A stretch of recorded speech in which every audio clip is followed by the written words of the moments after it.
മഹാത്മാഗാന്ധിയുടെ രക്തസാക്ഷിത്വത്തിന് ഇന്ന് 78 വയസ്സ്. മതനിരപേക്ഷതയുടെ താഴികക്കുടങ്ങൾ ഓരോന്നായി തകർക്കപ്പെട്ടുകൊണ്ടിരിക്കുന്ന കാലത്ത് മഹാത്മാവിന്റെ ഓർമ്മയും ഒരു സമരമാണ്.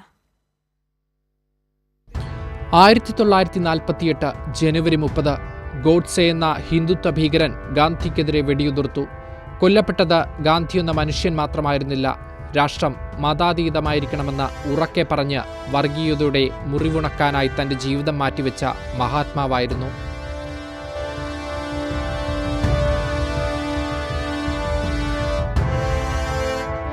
ഗാന്ധി ഹിന്ദുക്കൾക്ക് വേണ്ടി നിലകൊണ്ടില്ല, ഹിന്ദു മുസ്ലിം ഐക്യത്തിനു വേണ്ടി പ്രവർത്തിച്ചു. ഗാന്ധി വധത്തിന് ഗോഡ്സെ പറഞ്ഞ കാരണങ്ങൾ ഇങ്ങനെയൊക്കെയായിരുന്നു. മതഭേദമന്യേ എല്ലാവരും ഒത്തൊരുമിക്കണമെന്ന സന്ദേശം ജീവിതം കൊണ്ട് കാണിച്ചു കൊടുത്ത ഗാന്ധിയെ സംഘപരിവാർ RSS വകവരുത്തുകയായിരുന്നു. അതിനവർ ഉപയോഗിച്ച ആയുധമായിരുന്നു ഗോഡ്സെ. മതം കൊണ്ട് വിഭജിക്കാൻ വർഗീയത കൈമുതലാക്കിയ സംഘപരിവാറിന് ഗാന്ധി എന്നോ ശത്രുവായതാണ്.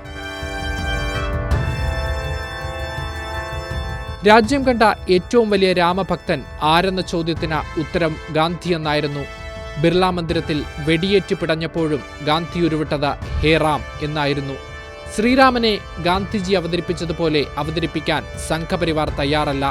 ജയ് ശ്രീറാം വിളിച്ച് രാജ്യത്തെ നാണിപ്പിക്കും വിധം മതവെറി നടത്തുന്നവർക്ക് ശ്രീരാമനെ വേണ്ടത് വർഗീയ നേട്ടങ്ങൾക്കാണ്. ഗാന്ധി എന്ന രാമഭക്തനെ അവസാനിപ്പിക്കാൻ കാരണവും അതുതന്നെയാണ്. വെടിവെക്കാൻ കോപ്പുകൂട്ടിയ ആപ്തേയും സവർക്കറും വെടിവെച്ച ഗോഡ്സെയുമൊക്കെ ഈ വെറുപ്പിന് തുടക്കമിട്ടവരാണ്.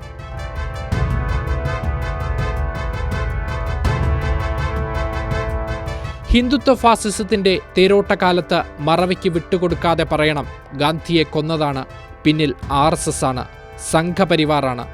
ഗോഡ്സെയെ പ്രകീർത്തിക്കുന്ന മോദി കാലത്ത് ഗാന്ധിയുടെ ഓർമ്മയും ഒരു പോരാട്ടമാണ്.